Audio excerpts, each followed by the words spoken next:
Hey, Taco Tuesday fans, this is Christian Brindle. And I am Glenn Shelton. We came together and combined our forces to create something special for insurance agents called Taco Tuesday. Let's taco about insurance. My company, Christian Brindle Insurance Services, and my company, Lead Heroes, is here to bring you the latest and greatest news happening in the insurance industry today and eat some tacos while we do it. If you enjoy the content that we put out on this podcast, feel free to leave us a review or subscribe so you don't miss any future episodes. Without further ado, let's get into this episode of Taco Tuesday.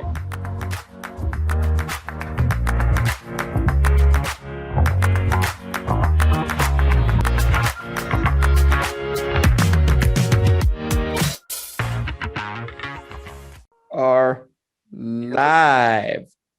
Gotta show my shirt today. Okay. Let's see this shirt. Doubles as my map. Team no sleep. I always tell everybody I'll sleep when I'm dead, which isn't true. I actually covet my sleep now. At one point, though, I didn't. At one point, I was probably pulling an all-nighter. I would say close to once a week, I'd say, where I was staying up all night. Most of the time I was working because my staff is overseas. And so nighttime here is daytime there, especially my web designer. But here's the other thing is there's no distractions at 3 a.m. Everyone's asleep. Everyone's asleep, not just my family, right? Not just my kids, my wife, but my clients are asleep. My friends are asleep. My parents are asleep. Everybody's asleep. And so there is this, and part of me wants to stay up all night just thinking about it because I haven't done it in a while, but it's like, there is this quiet and this ability to focus on something that I felt like you never get during the day.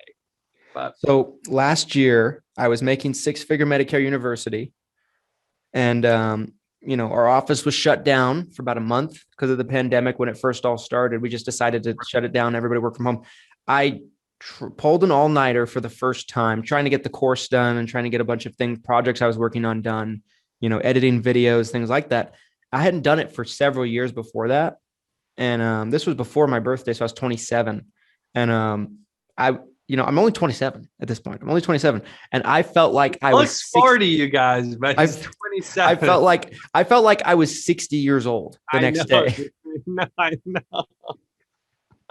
It was horrific.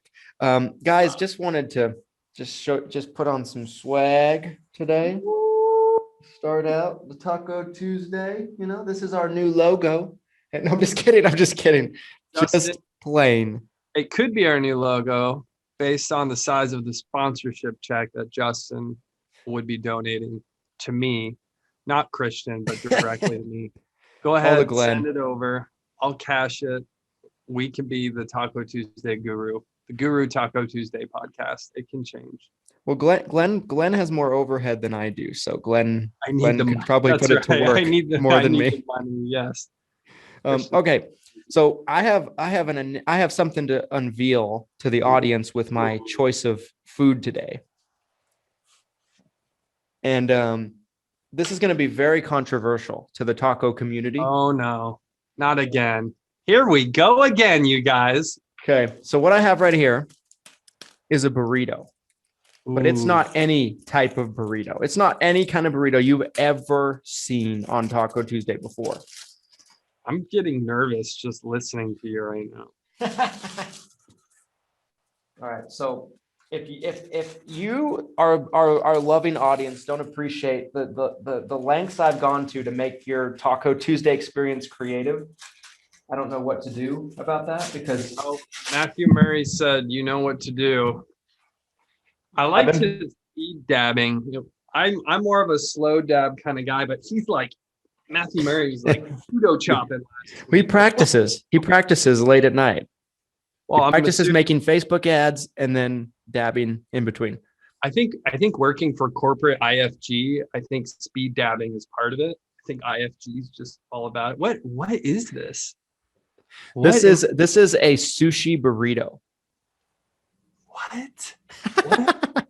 That's tempura. So it's deep fried? It's deep fried sushi burrito. Oh, I've heard about these. I'm kind of I love sushi too. I'm gonna count it, you guys. I know there's gonna be people in the comments probably gonna get upset. Oh, I could hear a bit of a crunch. What's in it? What's in it? It's a California roll burrito. Okay. And it's very much deep fried. So you've got crab, right? Isn't that the California roll? You've got crab, imitation crab, rice, avocado, seaweed wrap, cream cheese. It's really something else. By the time I finish this, I might have a heart attack live in front of you guys. No, sushi's good for you. I'm going to show what I got today, you guys. And I like doing Taco Tuesday with just Christian because then we can really get into our food. We don't have to deal with any guests who, we want to value their time. And so we have to take more time talking. But when it's just me and Christian, we can really get into the taco side of things. And I already ate one burrito. I was so hungry. What really matters is the tacos. Oh my God. The tacos, God. Yeah. The Tuesday and the insurance side of it, that's the latter part. But the tacos, so I also got a burrito today, but this is a Mexican burrito. It's not a sushi burrito. Okay. Bean and cheese. It's a classic. I already had one and I'm about to fall asleep because I'm stuffed. What's in this burrito? What kind of burrito are we talking about? It's just bean and cheese. It's just a classic. This came from Victoricos. I hope I'm saying that right. And just great. There's a great breakfast burrito. The truth is, I was trying to get a breakfast burrito, but then they misheard me and they gave me just normal burritos. But I'm not mad. I love burritos. I'd eat that sushi burrito. I'm a burrito guy. Chipotle burritos. Burrito. I mean, we got every Taco Tuesday, wherever we're going to get our tacos, I get it for the whole office. Everybody who's in the office that day gets tacos. And the sushi burrito was expensive, but I thought it was worth it for the shock value of really, just pushing the boundaries of what's possible on Taco Tuesday. I mean, if for any of our avid fans out there, you might remember I had what I called an American taco last season on Taco Tuesday, which was just a hamburguesa, as another term for what that American taco was. So I am very much so for the exploration of Taco Tuesday. How far can we go? Maybe there's, Italian tacos that we haven't discovered yet. Crepes, is that a taco? I don't know, you guys. Crepes. Is crepe a taco? I don't know. Is that a breakfast taco? Could be. I'm not here to judge. Next week, I'm showing up with crepes. I will pay for your crepes if you have the guts to face the community and call them breakfast tacos. I think that would be epic. Okay, guys. So cross-selling. Let's get into this. Let's get into cross-selling because I feel like there's a lot we could talk about with a topic like this. I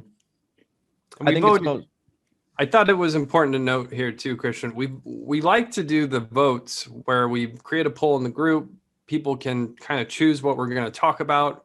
We want to give you guys kind of the ability to give us direction and how our conversations are going to go. So we love doing that. And we're always surprised kind of how these results of these polls work. A few weeks ago, we did this and we were like, cross-selling, it's happening. Didn't win. And then this week we were like, something else is going to win. But no, you guys wanted cross-selling. So here you go. This is it. This is what you get. Like, it's funny because like we were just talking about this before we went live. Our minds are in sync because I was just about to want to address that point as well. Like 3 weeks ago, we put up cross-selling. We're both sure that it's going to win. Like all right, we're probably going to talk about cross-selling this week. I'm kind of like mentally preparing for it, what I'm going to talk about, and gets 0 votes. Like I swear it got like not even one. That was the integrity versus AmeriLife, right? Yeah. Okay. That is a pretty juicy topic. So maybe that does make a little more sense. Yeah. I agree. But yeah, you guys drive the bus in terms of what we talk about. And so here we are talking about cross-selling. So one thing I had a question for you about, Glenn, is if you had to pick one product that is the easiest to cross-sell with maybe Medicare, what would you pick? What would you think it would be that goes just perfectly hand in hand? That's a great question. And there's so many to pick from. And I think it kind of depends on like the market segmentation that you're pursuing. It also depends on like where you're confident selling. I think one of my favorites that I see and I've seen for a long time is the financial cross sell on the Medicare client. Mm-hmm. You know, if you have someone who's turning 65, if you have someone who maybe they're an older client, but they're not getting any sort of ROI on the 500,000 that's sitting in a checking account at the bank. Right. And you're making able like to making like 0.0001% interest on that. Yeah, not making any money. I mean, I've seen it. I've written a very, very small amount of annuities. So I'm familiar with, you know, the kind of the whole process.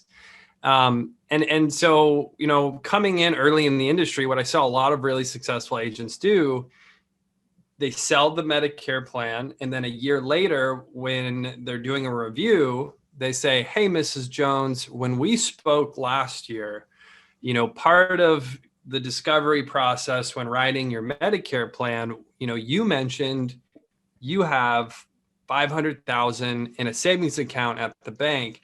You also told me you thought you were getting maybe 1% on it.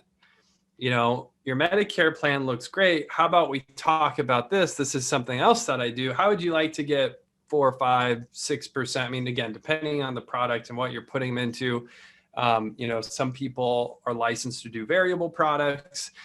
So from a ROI perspective, obviously rolling something like $500,000 and getting commission on it, that's huge. That's massive. I mean, we're talking big money, you guys. I mean, I know agents who, especially if you're, you know, street comps on annuities and financial products, I mean, you could be making 6 figures easily every year just in the financial products that you're cross-selling.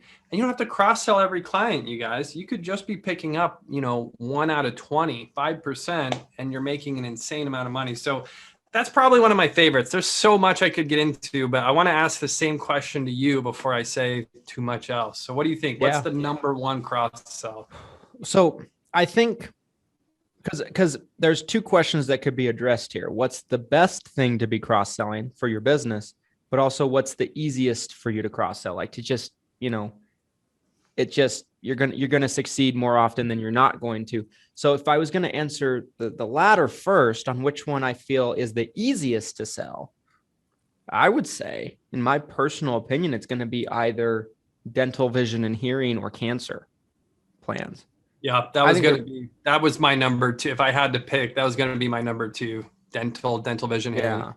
Like now, if it comes to what's the best for your overall business, and of course, you know, I'll take what I say on this with a grain of salt, everybody, because we really don't sell annuities here. It's something we have to start doing.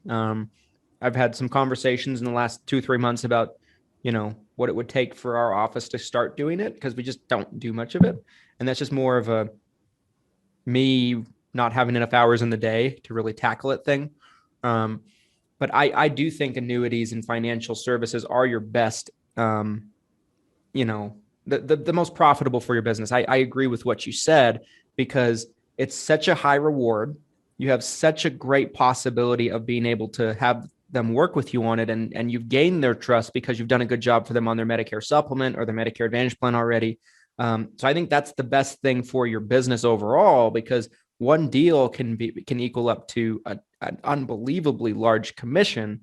But if it comes down to like simplicity and how easy one is, I got to say the dental, vision, hearing, and the cancer plans, they're just so easy. It's just like you don't even have to try.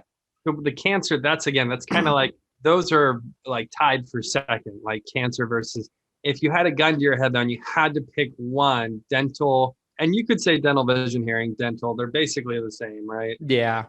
Dental. So, you know, between cancer insurance and dental vision hearing, like which one do you think is an easier cross sell or a better cross sell?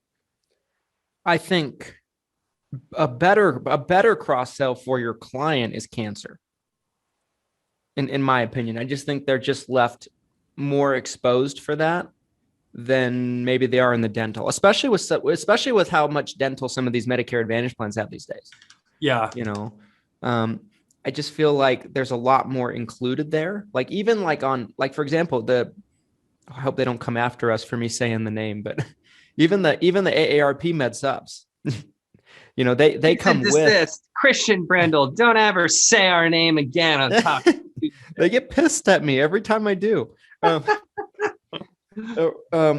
even their supplements in a lot of places, I believe most markets, they come with some dental discounts now at the very least, like 30-40% off just by included in the sup, which is really different than anybody else is doing. So I feel like it's easier to get it included with your plan. I feel like the cancer, it just protects a much larger financial risk. If it's in terms of easy, it's very close. I think dental's still easier to sell. I think dental's the easiest cross sell you can have. Well, it's guaranteed issue, right? I mean, dental vision. No health questions. I mean, cancer has like one question essentially. Do you currently have cancer? Nope. Boom, cancer insurance. You're insured. Like, welcome aboard. Yeah, welcome to Cigna's cancer insurance. We're glad to have you. But like with dental too, like, with plans like Emeritus, for example, like the stigma behind dental plans has always been the waiting periods, right? Like, can your client have the patience to get through the waiting periods, right? To get through the first 12 months.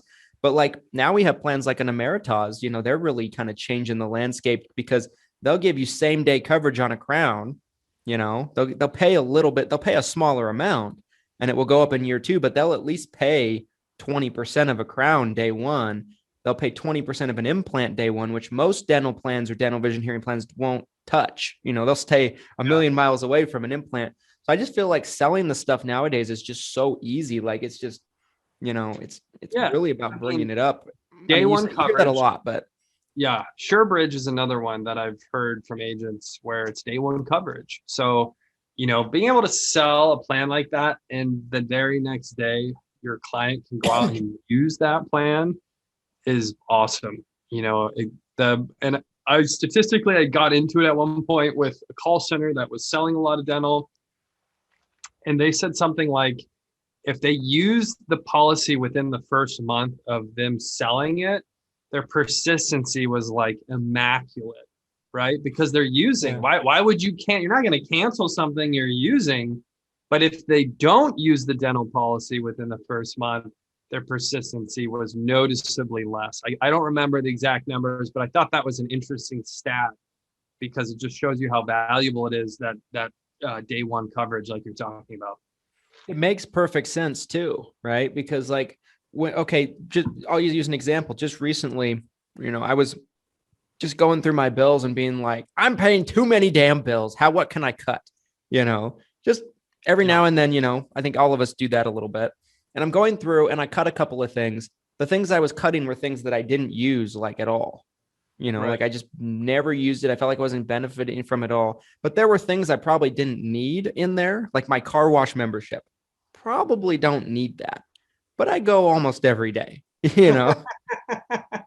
So I kept the car wash membership. It's just like anything, like if you're consistently using it on a regular basis, it's a little bit harder to pull the trigger on actually canning it. And insurance policies are the same thing. I want to back it up a little bit. And I'm also going to take a moment and self-plug my book, you guys. I've got my book here, How to Qualify, Present, and Sell Final Expense and Medicare Supplements to Seniors. And guess what, guys? There's a whole chapter on cross-selling. It's backwards, I think. I don't know if you can see that, but there's a whole chapter on cross-selling in this book that I wrote. It's extremely important to me. I've always been a huge believer in it. If you're talking about marketing and lowering your customer acquisition costs, cross-selling policies is a great way to do it. You're trying to sell Medicare, you get in the door, you've got a great conversation with someone. You can't sell them that Medicare policy, but they are a great possible client for a dental policy. Write that freaking dental policy, get them on the books, sell them something else a year from now, and keep growing your business. So, but to take this a step back, and again, that book's on Amazon, you guys, if you'd like to purchase. It does need to be Go buy updated. it.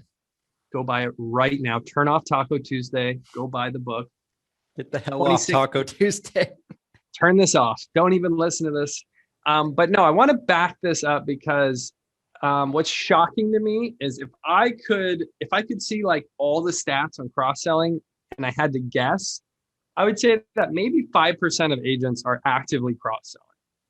Would you agree with that? Yeah. I think that's probably, I wouldn't be surprised. Why? That's really what I want to get into is why are agents not cross-selling when it's so obvious, especially when you put it on paper and you really look at it like from a numbers perspective, from like your life and health licensed already, even if you're just health licensed. I mean, there's so many different types of policies that you can write. Why are you not cross-selling? Why do you think agents don't cross-sell? I mean, it's a loaded question with a loaded answer. But if I had to say my best guess is I think they're afraid that it'll kill their initial sale. 100%. I think that they're afraid that they'll lose that MedSup or they'll lose that Medicare Advantage sale. Like I can kind of speak from, Michael said lazy. That's part of it too. Yeah. I mean, it's just 100%. Yeah. Just easy to sell the MedSup and Medicare Advantage and just walk away. I can say for myself too, because I kind of have a little bit of experience with being that agent, that was afraid of losing that sale. For years, when I was still new, I would not try to pitch hospital indemnity. Like when I was first starting out, my dad would always be like, pitch GTL, pitch hospital indemnity. Like you can make a good extra commission with it. People will buy it. It's a good product. And I just, at that point in time, I was like, I was like, oh, it's not a good product, or they don't need it, or blah, blah, blah, blah, blah. And, it was one of those things that I cost myself tremendous amounts of money in the early years of my career. I was always good at selling dental. I sold dental pretty much right out the gate. But the other products I struggled because I was always afraid that once I made that initial sale, if I tried to add anything on top of it, that I would risk potentially losing that client and customer. So it's kind of like a scarcity thing. You're like, you got the sale. You want to hang on to that. You don't want to risk losing it. And, it's a dumb thing to really, when you really think about it. It's really mindset, right? Like it really is mindset because the numbers are opposite of it. The numbers statistically show that if you sell more than one policy in the house, the chance of them staying your client essentially for life is very, very high. Yeah. They're more likely to refer people to you. They're happier about their policy. They're less likely to lapse or miss payment. Like all of these stats are out there. You can go look them up. You don't have to take my word for it. The more policies you have in a home, whether it's 10 policies on one person or 10 policies on 10 people in the home, you're significantly more likely to keep that business and to keep it on the books. So I do get it though. Again, like I remember being very scared initially. And if you don't understand all of these different policies too, that can be really intimidating as well. Like if you feel like you're an expert at Medicare, but then you start to get into final expense and you're not really sure about life insurance, I can understand where some fear might come in, where you don't want to look like an idiot. You don't want to mess something up. But the reality is it's an insane amount of money that's being left on the table by the vast majority. If you're listening to this, there's a very high chance that you are not cross-selling insurance. And it blows my mind. It really does. And I've gotten into like virtual fist fights, keyboard warrior fights with agents many, many times where I'm like, why aren't you cross-selling? Why aren't you offering this? Oh, you got in there and they already had a life policy and you couldn't sell them a final expense policy. So you just walked out and shook their hand, even though it was a great meeting. Why didn't you talk about XYZ? Like, it just doesn't make any sense to me now. Yeah, I think what agents need to understand, in my opinion, is by just bringing it up lightly, you will sell a large number of them. Like if you bring it up 10 times and let's say, you do it lightly, or maybe you don't even, maybe you're not exactly even graceful at bringing it up, whatever the case might be, you might still sell 1 or 2 out of 10, of that easy. And so I feel like agents, when they think about it, they picture this thing in their mind where they're cramming it down their prospect's throat and they're like, latching onto them and they won't let go until they buy all 4 policies they're signing at once. That's not what really great cross sellers do in general. They just bring it up lightly, gently, they just suggest it or recommend it, or just even by bringing it up once, twice, maybe even a third time over the course of the sale is really all that it takes. I think a huge percentage of agents just don't get that and don't understand. You don't have to be super forceful with your clients and potentially turn them off. Just be gentle about it. Yeah, I totally agree. Michael said every time he calls, he tries to sell us something. Commission breath. Yeah, commission breath. And you guys, I asked you in the comment, tell us what you're cross-selling.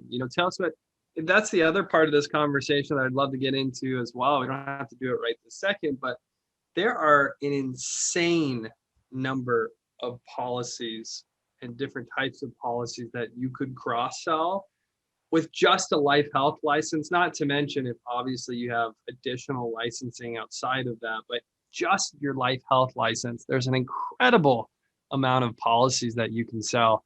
One that I rarely hear talked about that I am a huge fan of because I feel like it's this is something that I think is like a buzzword for seniors. So again, being on the marketing side of the business, you guys, a lot of times my head is, well, what are seniors interested in right now? What sort of marketing are seniors responding to? What are seniors talking about? You go down to the senior center and you sit in there and you just listen to them talk, right? What are they talking about? And I think home healthcare is one of those policies where the idea of having someone be able to come to the house to take care of you, and this is something that is very limited, if you're talking about coverage outside of having a home healthcare policy and you're trying to get someone to come take care of you, it can be very, very expensive. And these home healthcare policies are extremely cheap from what I understand.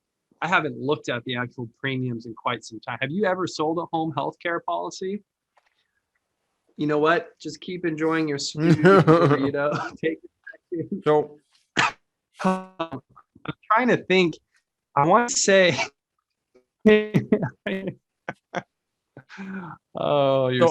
I've sold very few. That's one product that I haven't sold a ton of. Medico? I want to say Medico. So, short-term healthcare, long-term or short-term care, long-term care, home health care, dental vision, hearing, cancer insurance, final expense, financial products, variable financial products. The list goes on and on and on. And again, everything I just mentioned, except the variable products, obviously that's different. Everything else mentioned is just a life health license. And I like what you said before, Christian, when you said just being soft about it. Some of the best cross sellers that I know, they're informing the product. Hey, Mrs. Jones, I hope you really, I'm here to talk to you about your Medicare plan. I hope we're able to get you a great solution for your Medicare plan.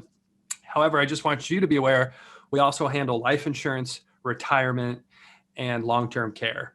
So if you ever need any of those, and then like you said, you just say that, like you literally just say, hey, these are some other things that I do. There's a significant possibility that 5%, 10% of the time, it's going to trigger something and they're going to say something like, oh, I was just wanting to talk to someone about a long-term care plan. I know I'm going to need one of those.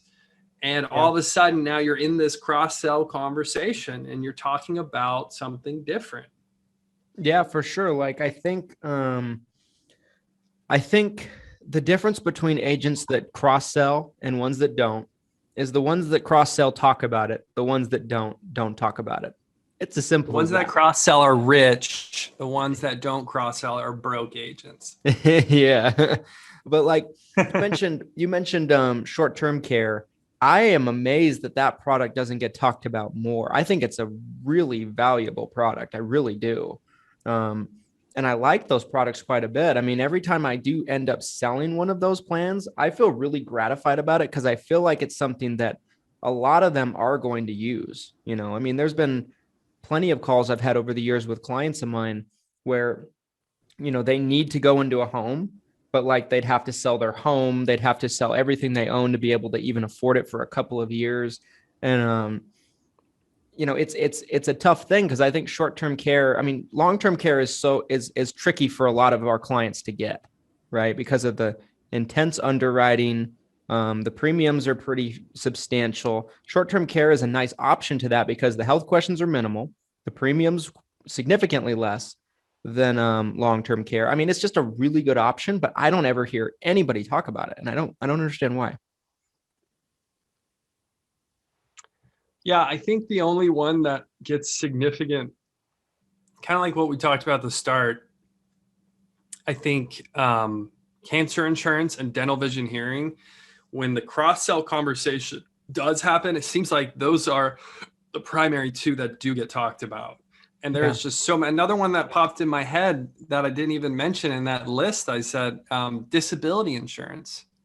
Again, with the senior market, it might not be as popular as maybe someone who's younger, but that's just a whole nother line of insurance that you're able to offer that someone might be interested in. And it's just a life health license. I mean, I wonder how many different types of policies you can sell with a life Man, health okay, license. so if I had to just off the top of my head, just think about it. So we got with a life and health license, right? Life health, that's it. Nothing else. You of course have the flagship products, the MedSups, Medicare Advantage, Part D plans, the flagships. Then you get into the dental vision hearing, the dental plans, all that kind of goes into one category.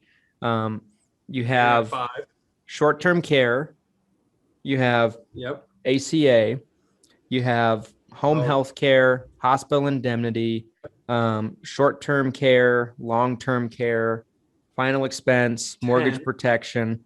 So whole life, term, cash value life insurance policies, annuities, children's life insurance policies. I guess that goes into whole life though. That goes into whole life, I guess.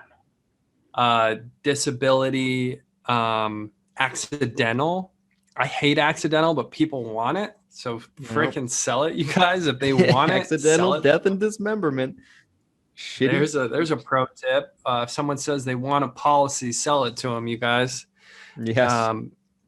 I mean, that right there, that list alone was probably close to 15 different types of policies that you could write with just your one, well, I guess technically two, your life health license.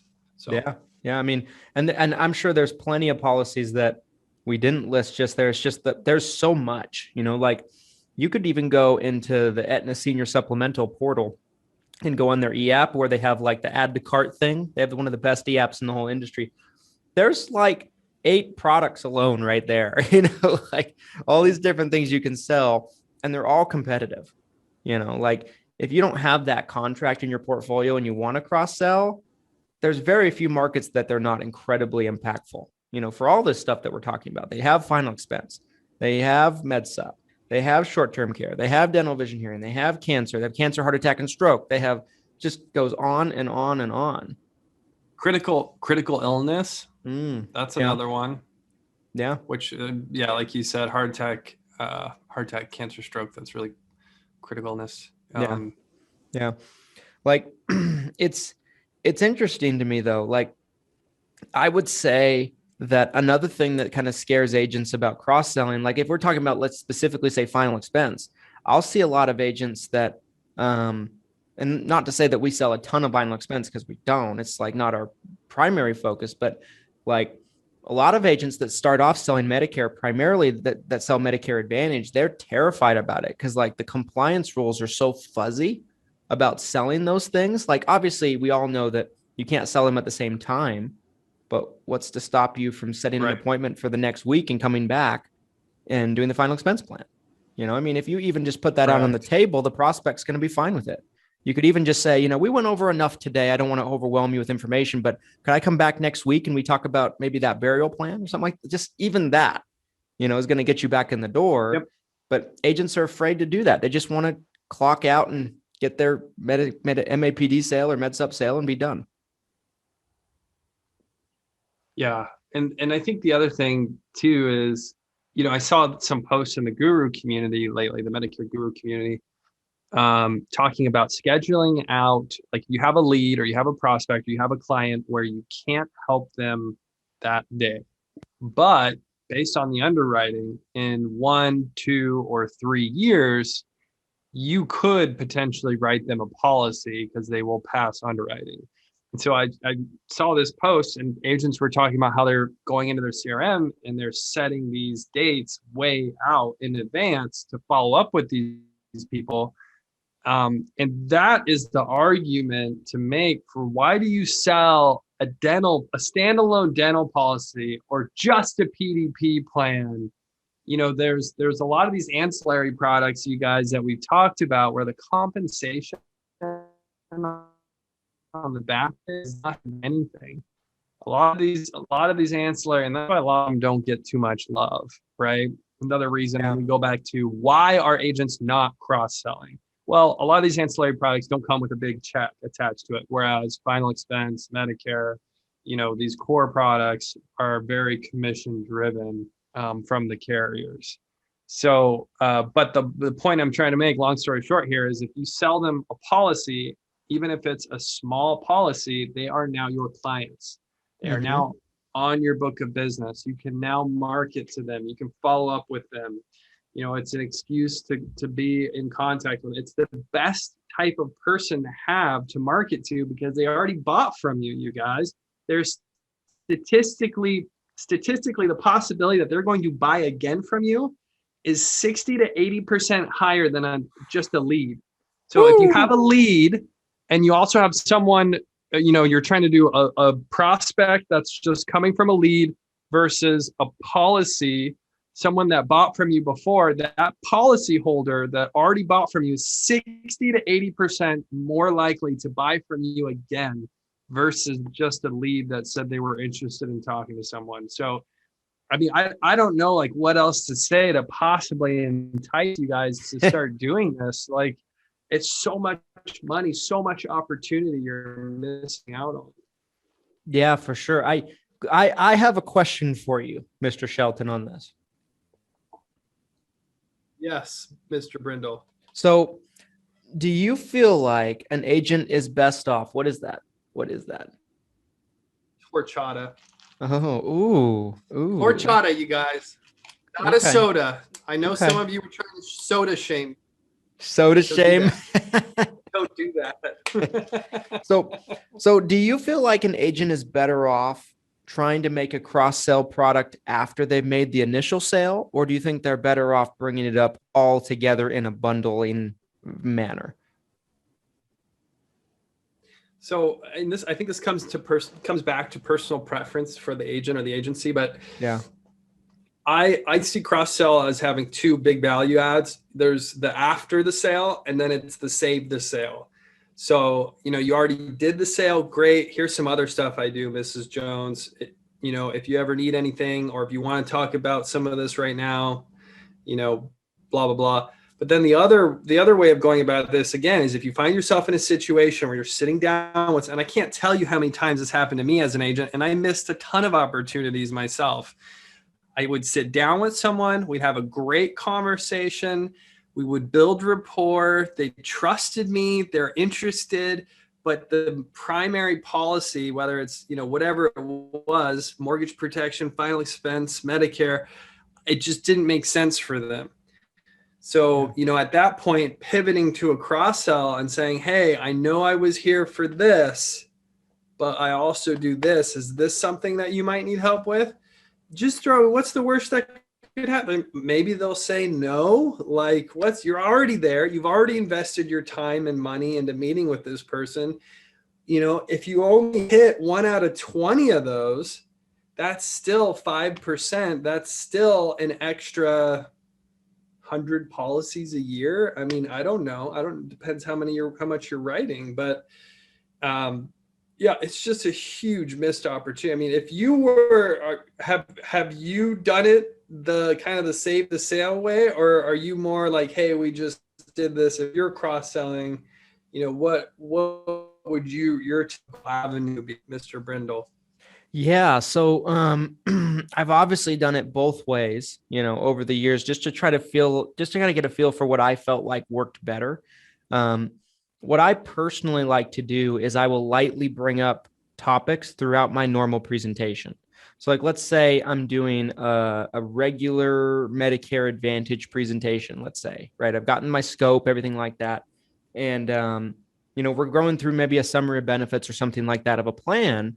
And maybe I'll get to one of the larger copays, right? A pain point in the plan. Like, let's say I'm getting to the hospitalization copay and it's like $350 per night for the first 5 nights. I'd say, by the way, Mrs. Jones, or whoever I'm talking to, I'd say, there's a little policy we have that we kind of look at as like a hospital policy that can plug in that hole for you, or at least pay some of that for you to kind of lessen the load. We can talk about that later. That's what I've found works the best for me, is I'll just lightly drop it in as I'm going through the regular presentation. Then once I get to the end where I'm, writing up the other policy, I'd say, oh, by the way, remember that hospital policy I mentioned earlier? Is that something you'd want to look at to see if we could beef up your coverage a little bit?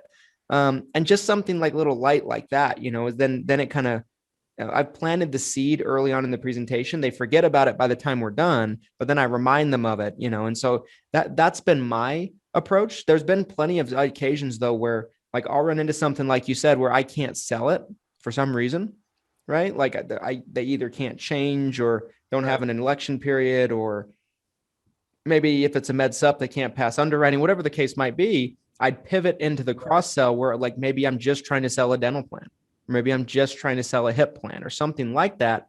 And I've gotten plenty of policies where I'll just write a PDP, I'll just write a dental plan, I'll just write a hip plan.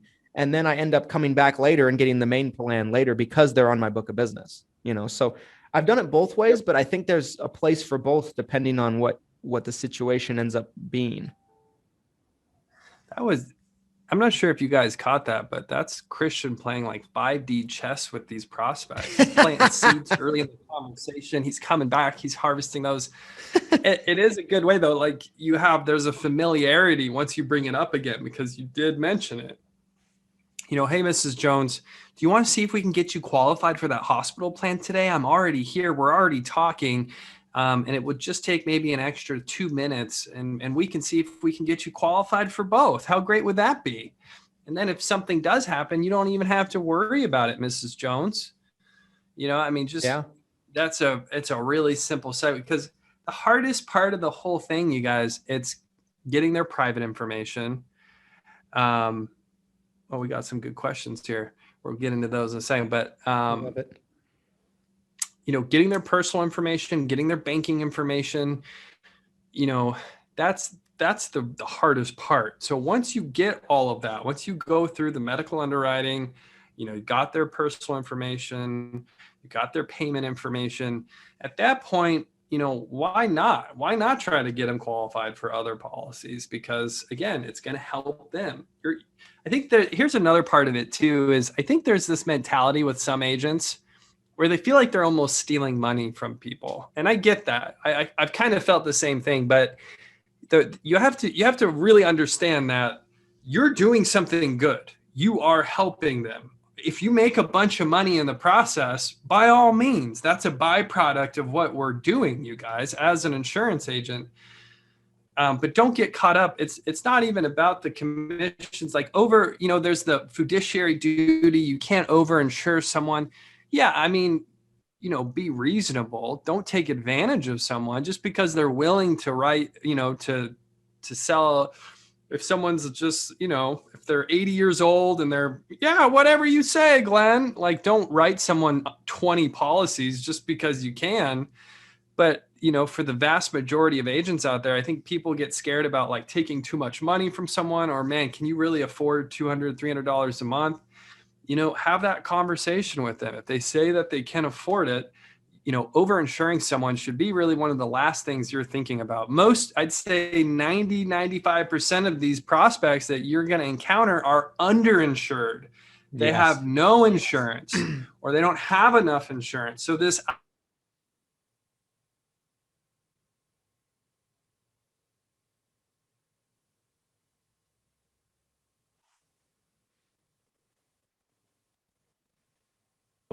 So yeah, I'll get off my soapbox there, but I think that's something that agents also will deal with. Yeah. I mean, obviously I do think obviously I've ran into prospects before where I felt like an agent might have taken advantage of them, right? Where they have like 6, 7 policies all at once and they're only, they don't need 6 or 7. So obviously I think that there is a limit to this, guys. I think my advice would be sell them things that you feel like they need. You know what I mean? Like sell them products you believe in, but also just take a look at and see what it is that they do need, what holes do they have, and then fill in those holes. It's just like anything else you do. Because I do feel like there is a balancing point to it as well. Because I do believe if you come in too heavy and too hard and selling too many products, that they will smell your commission breath a little bit, you don't want that. But I completely 100% agree with what Glenn said as well, because how many people do you actually encounter on a day-to-day basis that are overinsured? Not too many. Most of the time they're underinsured. So it's a fraction. It's like just a tiny percentage. So that is very spot on, because so many of them are underinsured. If you can get them to the point where they're close to where they need to be, or they're where they need to be, then you're doing them a service. Well, and another thing I wanted to touch on too, that you kind of started to get into, is how could you do this wrong? Like, we're talking about all the right ways to do it, or the good ideas about doing it. Like, how could you cross-sell inappropriately or the wrong way? And I think there's agents that might get too excited. They run in the door like a puppy, and it's like, "Hi, Mrs. Jones, I can do this, this, and this. So what do you want to talk about?" Like have a purpose, be there for a reason, have a plan of attack. Don't shiny object syndrome. Don't just start talking about everything all at once, because then you might not sound professional. You might distract the client. You might talk yourself out of a sale. Right. If you're so going hard for your cross-sale product that you almost ignore the reason that you're there, that could be a recipe for disaster as well. I agree. I mean, I think if for me, the first thing that comes to my mind when you say that is, what could you do wrong to cross-sell incorrectly? Yeah. I would say the main thing you can do wrong is come across like a used car salesman, right? Like you've gone to the car dealership before and bought a car, right? And they're trying to tack on, like they take you into the finance guy's room, you know what I mean? And you sit him down with you, and he's just like hard pushing you sometimes. He's trying to add this on, add this warranty on, add that on, and they're all bullshit. You know what I mean? They're all like the worst deal of all time. You want some gap insurance? You drive this car off the lot right now, Christian, it's going to lose probably 30% of its value. I can cover that right now for $80 a month. Why would you not do that? And if you let them, they might add another 50% on what you owe, and the mortgage is like, they'll triple your payment, dude. It's so you don't want to come across like that. You want to come across like, and the other thing I would say is, take the time to explain why you're recommending what you're recommending. Because if they understand what the purpose of the policy is, and you're not trying to be a smooth, fast talking salesman and confuse them into buying it, if you take the time to be courteous and helpful and just explain and do a good job of explaining, like you would a family member, what you're selling them and what the purpose of it is, I think they're going to keep it longer. The last thing you want to do is for people to not understand something. Like anytime I bought something that I didn't understand, but some douchebag like talked me into it, I don't keep it, and we're all that way. Your clients are that way. Just make sure that they know why it's important. They know what the value of it is. And I think that's a much more effective approach. I Totally agree. So let's jump into some of these questions. So Michael asked, what about cross-selling on telesales? Ooh. So that is a good, and a lot of what I've been kind of talking about, or almost role playing here with Christian today, it has been more of kind of a face-to-face cross-sales approach. But the scripting can be very similar if you are trying to sell over the phone and you're trying to cross-sell. I think honestly, if you're not sure where to start, I think just picking a couple of your favorite cross-sell policies and just mentioning that it's something you do at some point in the conversation, and then just seeing what happens from there. If they say, oh, I'm not interested at all, or, oh, that's great, next time I'd like to talk more about it, or, oh, hey, I want to get into it right now. Like, you're going to find people that have varying degrees of interest once you bring it up. So, figure out what works for you. And Michael's asking if there's a good client questionnaire. There's 100 billion client questionnaires. That's B with a billion, you guys. I have seen more client questionnaires than probably humans exist on planet Earth. I've seen them from carriers. I've seen them from IMOs and FMOs. I've seen independent agents make their own. I've seen virtual questionnaires. I've seen where it's, it's on your website and you're trying to get people to fill out the questionnaire themselves. That's like such a personal preference question. You have to figure out what do you want to know? What do you want to know from them? But it's not a bad idea to go through some of these fact-finding questions with your prospect and to get that information, because that's a tool that they're going to give you to help cross-sell more policies. But what do you think about telesales versus face-to-face when it comes to cross-selling? Well, I mean, I feel like it obviously depends on what you're selling, right? Like some of the smaller little policies, like a dental vision hearing or a cancer plan, they're so easy to sell in general, and they're very easy enrollments to be able to do. Like, especially like, let's say you're selling an Aetna Med Sup, right? And they need a dental plan. Well, you can just do the dental vision hearing within the Aetna thing, and it's just all one thing. You're just adding it to cart. So I think it just depends on what you're trying to sell. I mean, obviously, without turning this into a full-blown telesales episode, because we've done that already. We already did it. Boom. Yeah, we've done that already. But but but I think the main thing is you have to make sure that you're not coming across on the phone too pushy or too aggressive or anything like that, because it's much easier for them to hang up on you if they're not face to face. It's much easier for them to just get away from you than if you're sitting face to face, belly to belly. I think the main thing is just being like, hey, just so you know, Mr. and Mrs. Prospect, let's say this Med Sup doesn't cover, let's say they're doing Med Sup. This Med Sup isn't going to come with the dental vision and hearing. There's a really good program I like that can essentially solve that issue for you for a good $30 a month, about $1 a day. Is that something you'd want to look at? Just something light like that. Just like as you're going through the process, being like, and would you like this as well? That your plan has limitations here and here and here, but this plan can help with that. Do you want to add that into what we're doing? Just like these little things as you're going through the process on your phone call, I think is really as complicated as it needs to be. I think the main thing is with telesales, to get on my soapbox for a second, because I feel like agents make it so hard and they complicate it so much. Just keep it more simple than anything, and I think you're going to do yourself a favor.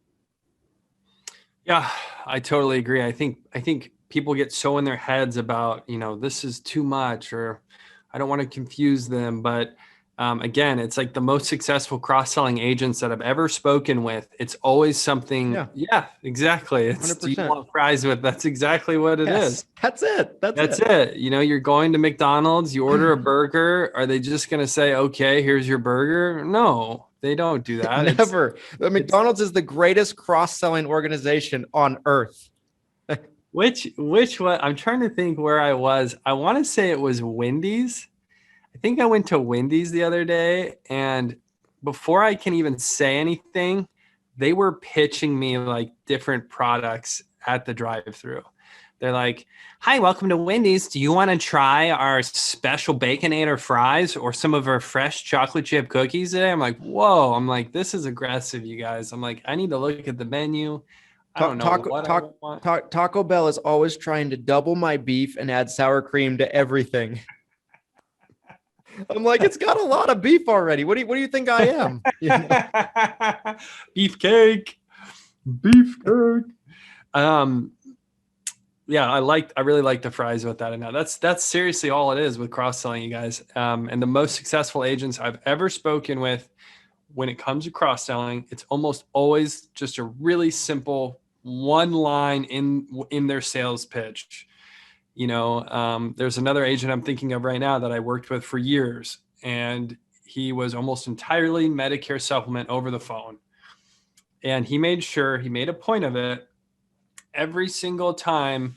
I believe it was at the end. So, again, either the end of the conversation, either after or the sale didn't happen and he's wrapping up the conversation, whatever happened on that phone call at the end, he was asking about life insurance.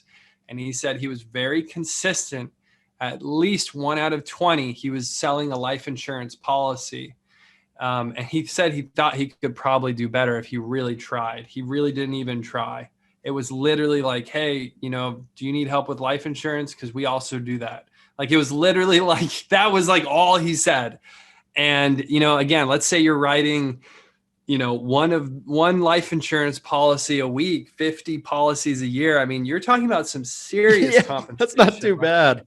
No. And that's literally like, you guys could literally take one sentence from today's episode, plug it into what you're doing, and you could make an income. I mean, I would say probably like $30,000 to $50,000 just cash, just like $30,000 to $50,000 in cash. Right. Just by adding one sentence to your sales pitch.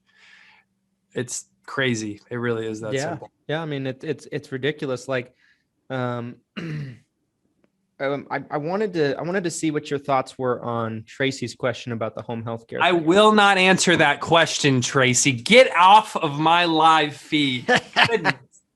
Michigan, Wolverine. You're probably a Wolverine fan, huh? Speaking of Tracy, he was making comments the other day. He's looking to move into Utah and open up another office or something. I'm like, the fuck you say? We're doing what? I'm assuming you're joining the Mormon religion. That better be it. That better be it. Stay out.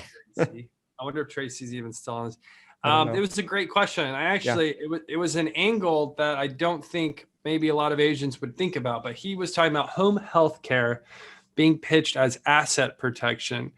And what a great angle, especially for someone who has, assets that they're worried about losing. Maybe they want to give it to someone, their family.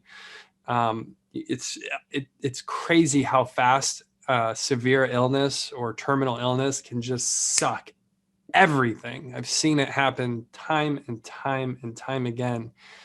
If you had millions of dollars in assets, your home, your boat, your cars, maybe you own real estate, whatever assets it is that you have, and you get really, really sick, guess what? You really don't care about any of those assets anymore. You're going to just start liquidating to take care of yourself. So being able to sell something like a home healthcare policy could go a really long way with protecting someone's assets. So I think that's phenomenal. Personally, that's probably not necessarily an angle I would use, but I think with the right client, I think it would be just a home run with the right client who's really worried about losing their assets. Yeah, I agree. I think it's a great point because people that are in lower income brackets, like specifically people that are in poverty, they might very quickly, if they develop a situation like that, be able to be on Medicaid. And so if they get Medicaid, Medicaid's going to come in and pay for additional home health care and more of the custodial care and things like that than Medicare would. And so it makes a lot of sense because those people, they don't necessarily have as much to lose, but they also have access to more help than maybe the higher income net worth clients. So I think it's a great point. I think it makes a lot of sense. Yeah. And I'll never forget, it was like my second week as an agent. And again, I'm blitzing these old life insurance leads. And I'll never forget, I was in this house And I remember thinking, like, when I had the lead and I'm in front, I'm like, damn it. I'm like, is this really right? Because it was such a nice house. It was this giant house, you know, several cars in front of the house, the mortgage amount, because I think it was actually a mortgage protection direct mail lead that I was working at the time. It's like $1 million property. And so, I get in there and I think I'm slick. I'm going to use my same pitch. They had no interest in a policy like that. They had so many assets, they had so much wealth that the idea of a small life insurance policy to cover the house, it just didn't really fit for them. Right. But, that was a scenario where if I had been like, hey, look at all this great stuff, it'd suck if, you got sick and all of it had to go towards medical expenses. Like, that would have been a great conversation to have. And I didn't have it. I didn't know, I didn't know at the time. Right. Yeah, for sure. I mean, and it makes a lot of sense because, when you're starting out, you have so many situations that come at you, and you really just don't know 100% how to deal with it until you look back on it and been like, maybe I could have handled that better. But we could get into that all day. Yeah. Oh yeah. Missed opportunities. So Michael asked, cancer 5K or 50K? I think it depends on what they have, right? Like for me, I think if they have like a Medigap, for example, this is just me personally, I don't really feel like they need more than like 10 grand or 15 grand or something like that at the most, because their medical's 100% covered or close to it, right? The main thing they have to worry about when they have a Medigap is the prescription costs, right? Those tier 5 prescriptions and all that stuff. I don't necessarily think they need 50K in that scenario. That's just my personal opinion. Maybe someone might have a different perspective on that than me. I might think they could use a little bit more if they're on a Medicare Advantage plan, because they can get attacked from both angles, right? The prescription costs as well as the medical with the max out of pocket and everything like that. And that obviously depends on how good the Advantage plan is. But in my personal opinion, I think depending on what you're selling, I think somewhere between 20 to 25 is probably your sweet spot with Medicare. That's just my opinion. I think this is actually a really interesting question. And coming from the final expense side of the business, what I can tell you is that this is a really hotly debated subject. And there is two sides. There's the side that says, if you're selling a final expense policy and you're kind of trying to fit it in their budget and they're telling you that they have $15 a month and you're about to sell them a $3,000 death benefit, which again, I've done, I've sold $15 policies. One school of thought is get them on the books, make them your client, sell them whatever you can get your hands on, right? If it's a $15 a month final expense policy, great. Even if you didn't really make any money, this is someone that you can follow up with. They already bought from you, yada, yada, yada, just like I talked about earlier. The other side of it that some agents have argued, and again, there's validity, I think, to both sides of this, is that I'm not selling a small death benefit because it doesn't really help them. What's a $3,000 death benefit when their funeral's 20 grand? Right. It doesn't really help them. I'm also wasting my time because my commission check, if I spend an hour with someone and I write a $15 policy, I'm making $100, right? Or whatever, So it goes both ways. The persistency on the bigger policy is typically better because again, if they're willing to pay $100, $200 a month, it's a big deal to them and they're actually more likely to keep it. And you might think it's opposite. You might think someone's more likely to keep a $10 or $20 a month policy, but that's not true. They're actually more likely to keep it. And personally, my sweet spot was $80. My final expense policies that were like $80 or more, it was like they never fell off the books, but below 80, that like 20, the $15 policy to 50, like those, it was like a hot, it was a coin flip, whether those were going to stay on the books or not, because people change their minds. So I don't know. That's a tough one. Yeah, that's true. That's true. I mean, that's a great perspective on it too, because that is true. Like they look at the bigger plan as a better, probably more of an asset. Yeah, you 100%. know? So that's a great point. I think that makes a lot of sense.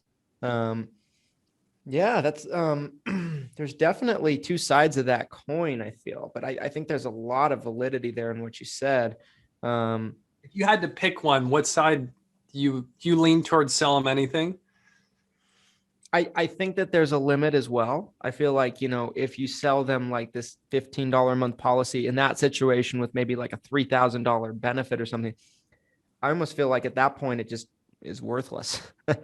I mean, yeah. I feel like I feel like there's a limit to it. You know what I mean? Like I've seen some clients too.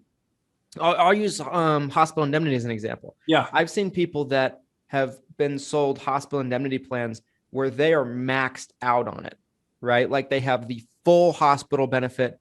They have the full skilled nursing benefit. They have the full, cancer plan included. They have the full like dental plan, like every little thing that the person could have on the hospital indemnity plan was just maxed out by this agent. And they're paying like maybe $20 for a Medicare Advantage plan and maybe like 150 to 200 bucks a month for this hospital indemnity, which at that point I'm like, like I can come in and sell them a med sup and they save money. Right. And so like, I feel like there is a balance to it. I don't know. I do think it's very situational. I do agree that I wouldn't want to sell them too small of a plan because, again, too small of a plan just doesn't really help. Like you said, I agree with that. But at the same time, I think that if you can sell them maybe a plan that is just too ridiculously maxed out to where at that point it's just like, if someone like me comes in and sees that and they're like, damn, this person's paying like a ton of premium for this. You know what I'm saying? Like, I feel like there's a balance to it. Right. Well, I think what you said, because again, like I'm thinking back to final expense clients, like there's definitely a market in the final expense community, like in the prospects, where a $3,000 to $5,000 policy would actually fit their needs perfectly. They just want to be cremated. And, they just want to maybe cover a little bit of money beyond that. They don't really have any money, so they can't really buy a bigger policy. So a $5,000 death benefit is like, it helps them sleep at night. It's perfect. Yeah. And those situations, like, yeah, you really should just write that policy. They want it. They understand it. They can afford it. It gets dicey though when you have someone who really wants the $20,000 policy, but they can only afford the $3,000 policy. Yeah. And then you sell it to them, and then a month goes by, and they're like, "This wasn't what I wanted," and then they cancel the policy, and then it was all just a waste, anyways. So Michael asked, Michael's on a roll. Like, got some great questions. Peppering us, but I like it. MVP. I like it. They're good questions. Yeah. So okay, replacing a med sup, do you use the savings for a cross sell? So ooh, that's a lovely question. I love it. So good. I think that, I want to give a really good, thoughtful answer here. What I would say is sometimes you can take an approach to getting someone to sell to get a med sup from you, if that is part of the pitch. Be like, you could pay the exact same thing you're paying now, Mrs. Betty or Mrs. Jones or whoever I'm talking to. But instead of, just getting the med sup or just getting the medical that you're getting right now, you could also get a cancer plan included, or you can get, a final expense plan included, or whatever the case might be. I think there's a strong argument for doing that. But I do think, again, it comes back to, I think if you don't do it the right way, it can come across to where like, they're like, well, I want to save money, but you're taking it away from me. You get that commission breath coming through a little bit. So I think it depends. I think that comes back to accurately fact finding with the person and finding out what their pain points are and what's important to them. Because not everybody has the same agenda with getting themselves covered. I think it's a really good idea, though. I think you should at least try because I think a lot of people will look at that as, they're not paying any more than they're already paying, but they're getting more coverage. That's a powerful thing. Yeah, I think I've heard the pitch many times. And I think I think that sweet spot is where you can say that you're still saving them money. Yeah, we've got a few different options, Mrs. Jones. It looks like I could actually get you this final expense burial policy that I mentioned earlier in our conversation, and I can still save you probably close to $200 a year. So, we're saving you money. We're getting you a final expense policy, and none of your Medicare benefits are changing with your Medicare supplement plan. It's a federalized, standardized Medicare supplement plan. So whether it's a Plan G with Mutual of Omaha or Plan G with Aetna or Plan G with Cigna, it's all the same. It's all the same benefits. So that's one of my favorite. It's such a win-win. Like, why wouldn't they take that burial policy? I think if you're a pro, you'd probably kind of do some probing early in the conversation to figure out what they're most interested in. Because again, if you just swing for like a life insurance plan at the end and they have no interest in life insurance, you may have just cost yourself your cross sale. Because and the other thing I've seen a lot of agents do too, which I think is kind of funny, is telling them how much they're going to save and then trying to backpedal into like, Mrs. Jones, I'm about to save you $2,000 a year. Hey, what if I sell you? How about I sell you this final expense policy that's going to cost you about $1,200 a year? It's $100 a month. Like, phrasing, I think phrasing can get really, really important when you're trying to do that correctly. But I'm a huge fan of it. You're essentially able to sell them something without taking money away from them. And then you're also stacking those policies so your persistency is going to be higher. I mean, that's one of the best ways to do it. Absolutely. Yeah, I agree. I don't understand Don's question. I don't either. I wasn't even going to say it. I was like, should I? Don, what are you saying, Don? I don't get it. I'm sorry. I don't understand. Speaking of Plan N, rephrase or clarify, Don. We'd be happy to answer your question. But since it is some question about Plan N, how often are you selling Plan N? Just out of curiosity, with your supplements in general. I'm just curious because it seems like most agents rarely ever sell Plan N. Seems like it almost never happens from what I hear. So I think it's become much more mainstream in the last couple of years, mainly because of the changes that have taken place with Plan G, kind of getting into the guaranteed issue space, right? For people turning 65 after 2020, that's caused maybe the Plan G rates to get a little bit more volatile. Plan N, not so much. So I'd say, but I still sell a lot more G than I do N, a lot more. Because I feel like there's a lot more predictability than G. I know some people are going to come and smack me in the head with that. Because there's a lot of Plan N, witnesses out there, if you will.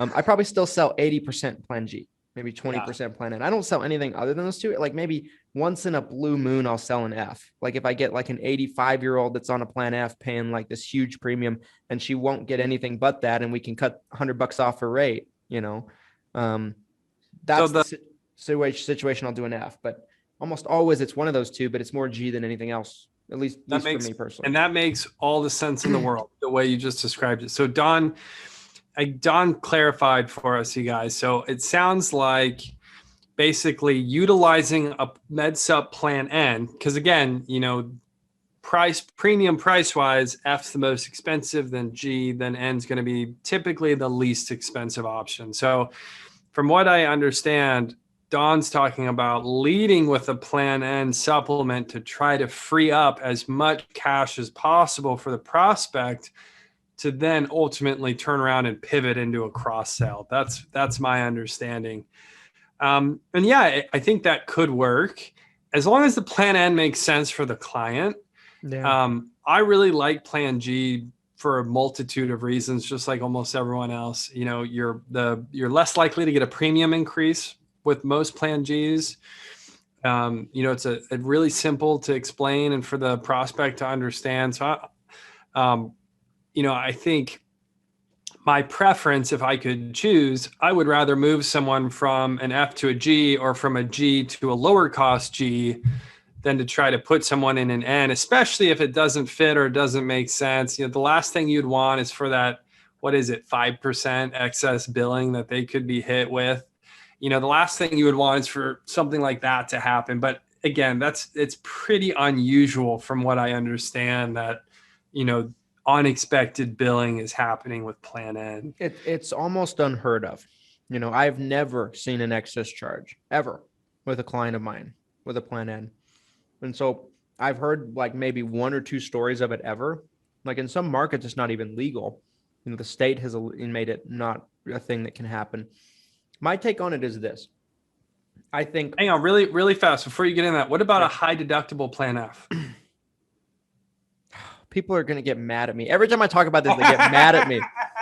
I have a video on our main channel, on the Christian Brindle Insurance Services channel, about high deductible Plan G. It's a podcast episode, Everything Medicare Podcast episode. And I just take a big dump on high deductible Plan G.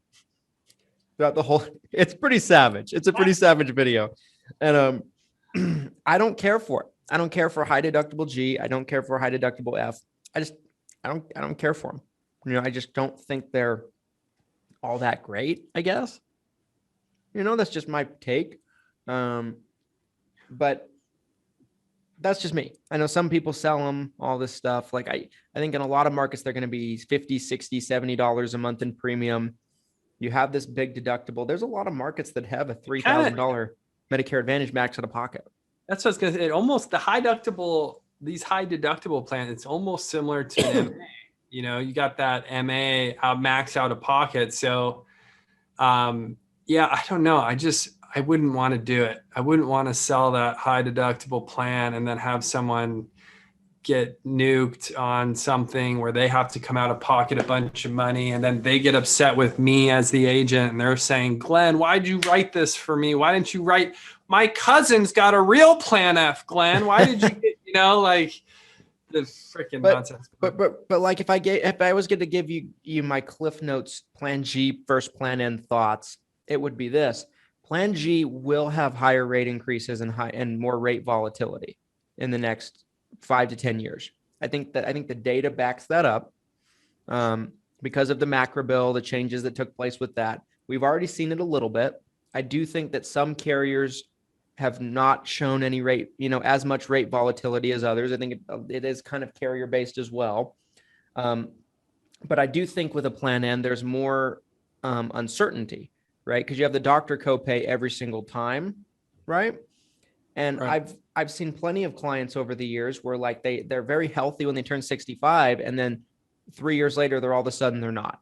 They develop tons of things. They're seeing doctors on a regular basis, and the savings they had erodes away, and it actually turns into the red. And they're spending more on the copays. So I like the Plan G more just because it's so much more predictable.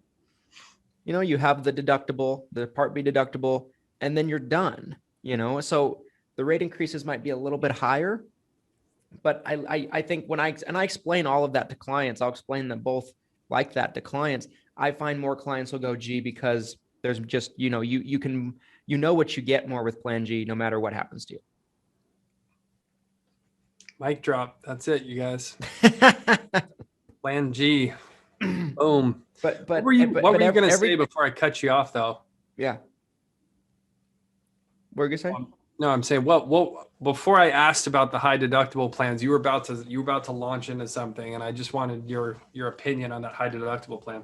Yeah. So every time I talk about high deductible Plan G, F, anything like that, I do get a lot of hate comments. Like if you look at that video on YouTube, there's a lot of negative comments. They're just like, Christian's an idiot. And I'm just like, well, there's organizations out, and to explain this a little further, there's organizations out there that have built a whole organization around the high deductible plans.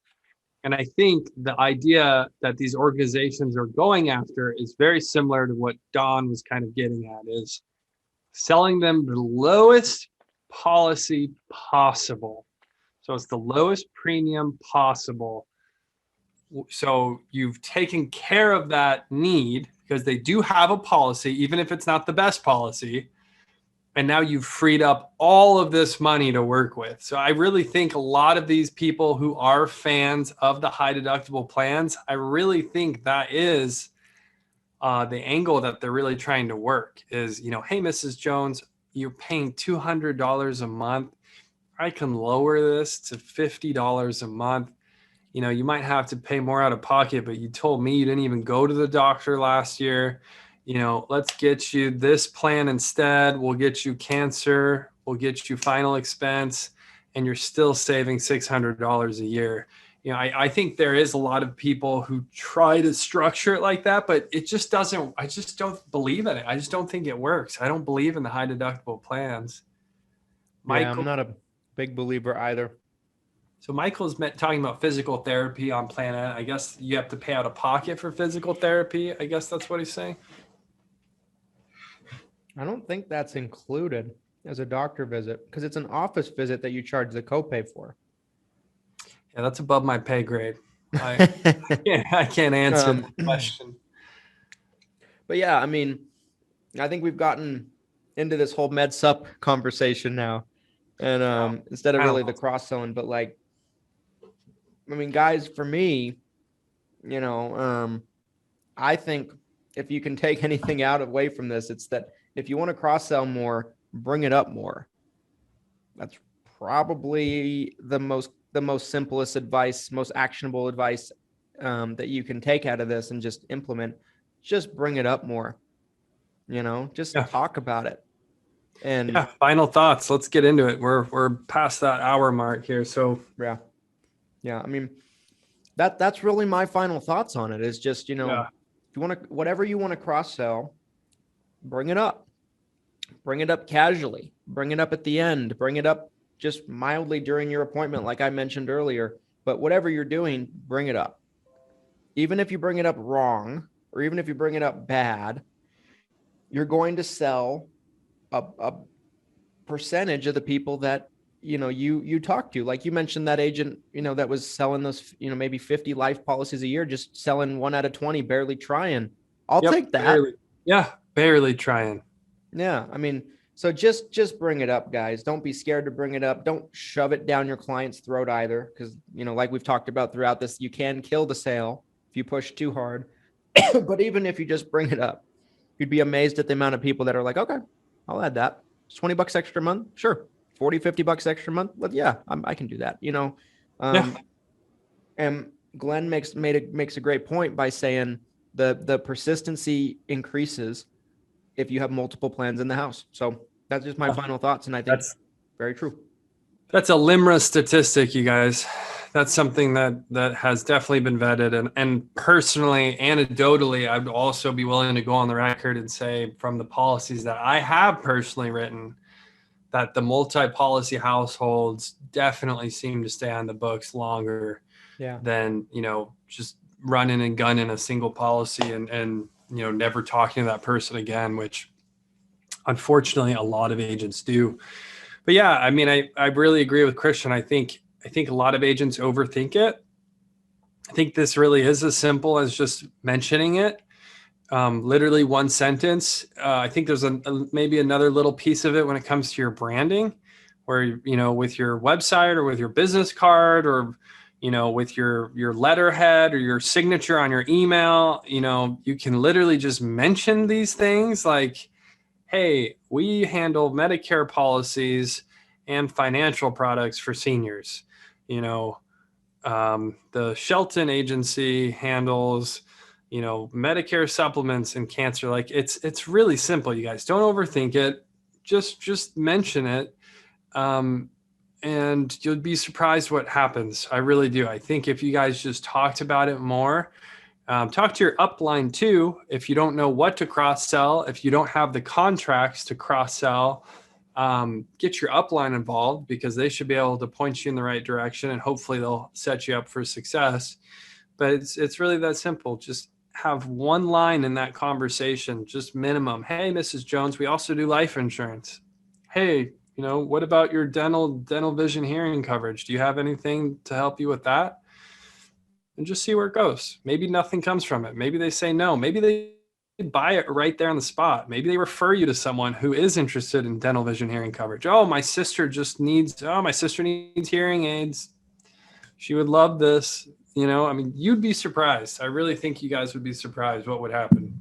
or I want to maybe challenge. I want to challenge everybody. Yeah, seriously. Like, or maybe Do it. even, you bring it up, they're not sure. You leave them with a brochure. They get back with you and sign up for it. That happens, even though it's like kind of a misconception that it doesn't happen.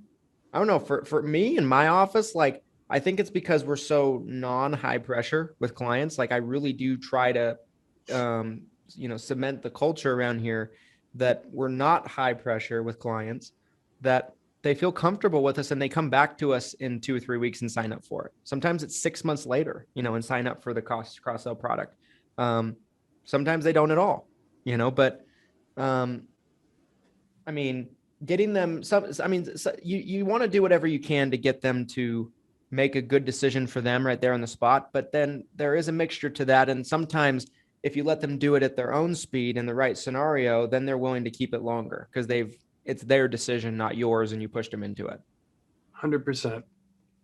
100%. I love it. I love it. Well, I think that concludes our 27th episode of Taco. Yeah, I think so. I believe so. 27th, you guys. Next Tuesday, same time, we'll be back. Next Tuesday, I think we're supposed to have Brian Tobias on. Yeah, and we're gonna have a guest. We're back to having guests. We try to do, guys, about one guest every other episode. We try to have a guest every other episode. It's kind of what we're trying to do this year. So Stay tuned. All right, guys. Well, thanks so much for watching. We love you guys, Taco Nation. And also, we want to do a meetup at some point. That's happening. So I'm putting that out there in the universe right now. It's on record. Taco Tuesday meetup. Here's my thought. I've never said anything to Christian about. I mean, I've hinted at it, but here's my thought, you guys. I'm going to share this on the record. I'm going to talk this into existence right now. It's the opposite of a conference. This is a meetup. It's kind of like there's parties and there's kickbacks, right? I'm talking kickbacks, you guys. That's my venue here. So we pick a location. We fly in Monday morning. Margarita Monday happens that night. Margarita Monday, mix it up, mixers, however you want to hashtag that. So we're drinking Monday night. Then we do a live, I'm thinking like a live podcast style. So we're literally recording just like we are right now, but we're doing it live at an event. And we do like a 3-hour episode. I think we have some guests that come up. I think we do like live audience Q&A. And then like afterwards, we go to dinner or lunch or something. Obviously, we're going to go get tacos. Obviously, that has to happen. But that's it. I don't think we need like a giant conference for this, but that would be my vision if we do a Taco Tuesday meetup. So I know there was talk about flying in a little early for 8% Nation if that was to happen. So there's always that on the table too. I don't know. We're famous enough now. We could probably just do it on our own, Christian. I don't know if we have to piggyback on another event. That's true. Yeah, we have such a cult right about that. Following. Yeah, we have such a cult following here. Yeah. All right, guys. Well, thank you so much. And until next time, we'll be back next week.